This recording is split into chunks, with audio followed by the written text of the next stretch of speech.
ಸದ್ಯಕ್ಕೆ ಸ್ಯಾಂಡಲ್ವುಡ್ ನಲ್ಲಿ ಒಂದು ಸಿನಿಮಾ ಮಾಡುವಂತದ್ದು ಎಷ್ಟು ಸವಾಲಿದೆಯೋ ಬಟ್ ಅದರಲ್ಲಿ ಸಕ್ಸಸ್ ನ ಪಾಲ್ ಪಡೆಯುವಂಥದ್ದು ಕೂಡ ಒಂದು ದೊಡ್ಡ ಸವಾಲಿದೆ ಅನ್ನುವಂಥ ವಿಚಾರಗಳನ್ನ ಹೇಳ್ತಾ ಸಾಕಷ್ಟು ಘಟನೆಗಳನ್ನ ಇವತ್ತು ಸ್ಯಾಂಡಲ್ವುಡ್ ನಟ ಅಜಯ್ ರಾವ್ ಅವರು ನಮ್ಮ ಜೊತೆ ಹಂಚ್ಕೊಂಡಿದ್ದಾರೆ ಈಗಾಗಲೇ. ಬಟ್ ಅದೆಲ್ಲವನ್ನೂ ಮಾತಾಡೋಣ.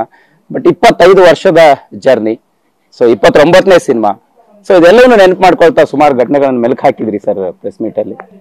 ಸರ್ ಅನ್ಸುತ್ತೆ ಒಂದು ಸಿನಿಮಾ ಮಾಡಿದ್ರೆ ಸಾಕು, ಒಂದು ಕನಸು ಈಡೇರಿದ್ರೆ ಸಾಕು ಅಂತ ಆರಂಭದಲ್ಲಿ ಎಲ್ಲೋ ಕಲ್ಪನೆಗಳಿಂದ ಬರ್ತೀರಿ. ಈ ಜರ್ನಿ ಹೆಂಗ್ ಸಾಕ್ತು, ಇಲ್ಲಿಗೆ ಬಂದು ನಿಂತಾಗ ಈ ಕ್ಷಣಕ್ಕೆ ಏನ್ ಅನ್ಸುತ್ತೆ ಸರ್ ಅಂತ? ಅಲ್ಲ, ಹೇಗೆ ಅಂತ ನಾನು ಹೇಳಕ್ ಆಗಲ್ಲ. ಒಂದು ಅಫ್ಕೋರ್ಸ್ ಓಕೆನಾ, no problem.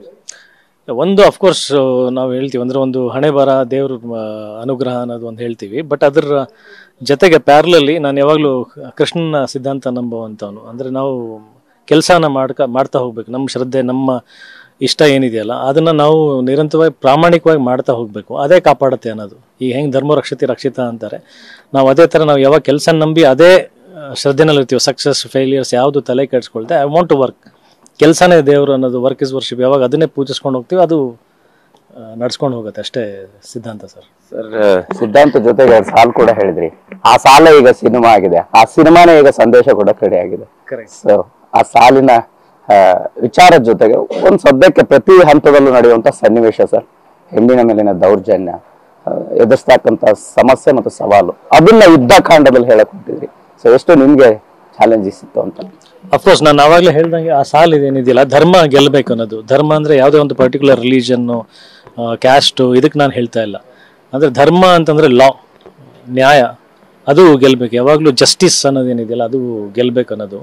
And once again Krishna ಪರಮಾತ್ಮ ಹೇಳ್ದಾಗಲೇ ಪ್ರತಿ ಸಲ ಏನಾದರೂ ಒಂದು ಅನ್ಯಾಯ ನಡೆದಾಗ, ಆ ತೀವ್ರತೆಗೆ ಹೋದಾಗ ಒಂದಲ್ಲ ಒಂದು ರೀತಿ ಅವತಾರ ತಾಳು ನಾನು ಬರ್ತೀನಿ ಅಂತ ದೇವ್ರು ಹೇಳ್ತಾರೆ. ಸೊ ಆ ಅವತಾರ ಯಾವ ರೀತಿ ಅಂತಂದ್ರೆ ನಾವು ಅವತಾರ ತಾಳ್ಬೇಕಾಗತ್ತೆ. ಯಾಕಂದ್ರೆ ಒಂದು ಪೊಲೀಸ್ ಆಗಿರ್ಬೋದು, ಒಬ್ಬ ಲಾಯರ್ ಆಗಿರ್ಬೋದು, ಒಬ್ಬ ಕಾಮನ್ ಮ್ಯಾನ್ ಆಗಿರ್ಬೋದು, ಎಲ್ಲರೂ ದೇವ್ರ ಸ್ವರೂಪನೇ.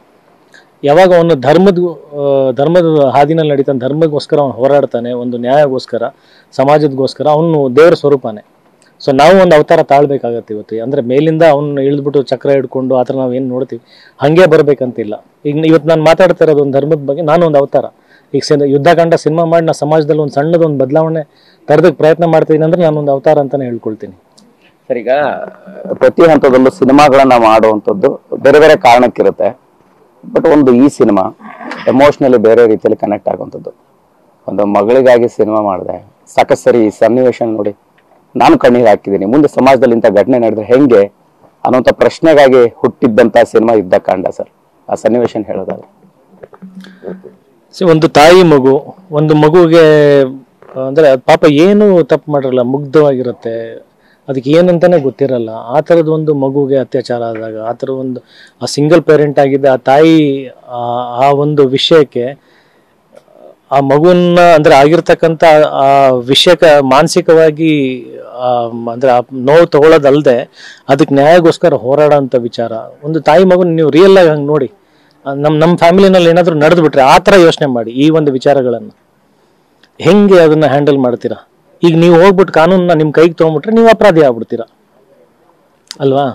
ಸೊ ಯಾರು ಅಪರಾಧಿ? ಇವಾಗ ಸರಿಯಾದ ಟೈಮಲ್ಲಿ ಸಿಗದೆ ಇರೋದಕ್ಕೆ ಆ ಸಮಯದ ಅವಧಿ ಏನಿತ್ತಲ್ಲ ಅದು ಅಪರಾಧಿನ, ನ್ಯಾಯಾಂಗ ವ್ಯವಸ್ಥೆ ಅಪರಾಧಿನ, ಅಥವಾ ನನಗೆ ಈ ನ್ಯಾಯ ಬೇಕೇ ಬೇಕು ಅಂತ ಒಂದು ಹೋರಾಟಕ್ಕೆ ಒಂದು ತಾಯಿಯಾಗಿ ಮಗುಗೋಸ್ಕರ ಹೋರಾಟ ಮಾಡಿ ಅವಳು ಕಾನೂನು ಕೈಗೆ ತೊಗೊಂಡಾಗ ಅವಳು ಅಪರಾಧಿ ಆಗ್ತಾಳೆ? ಇವೆಲ್ಲ ಪ್ರಶ್ನೆಗಳು ಸಾಕಷ್ಟು ಲೂಪಲ್ಲಿ ಕಾಡ್ತಾನೆ ಹೋಗುತ್ತೆ ಅದು.